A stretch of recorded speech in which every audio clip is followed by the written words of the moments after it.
I'm here at Nedgroup Investments offices at the V&A waterfront with Anil Jugmohan. Anil, we've been talking about tax-free investments, and it really is a nice breakthrough for investors. But I think practically speaking, what's the maximum you can put in per annum?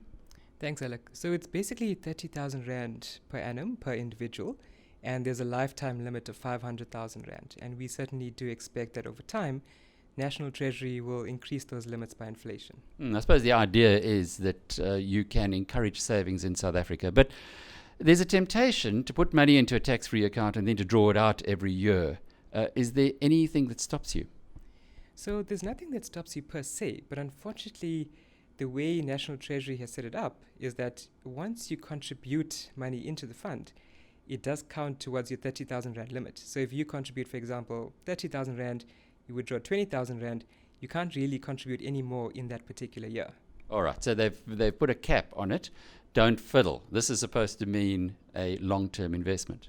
Exactly, spot on. And unfortunately, the reality is that what Treasury has asked SARS to do is to actually charge people who over-contribute a 40% tax rate immediately on those over-contributions. Okay, so don't try and cheat the system because that'll get you too. But if I'm at the moment contributing, say, 5,000 Rand a month to a particular product, how am I going to be able to take advantage of this tax-free opportunity? So what certainly could be quite a good idea is if you channel, say, half of that, so maybe 2,500 Rand per month, into the tax-free vehicle, which gets you to your annual limit of 30,000 Rand. And it's certainly a far more tax-efficient way of saving compared to what you would otherwise have through a traditional unit trust.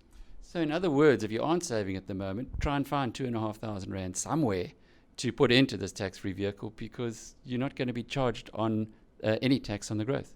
Exactly. So the government has provided a huge incentive for people, whether you're saving currently or not, to actually start saving or to continue saving through a more tax-efficient vehicle. Anil Jugmohan is with Nedgroup Investments.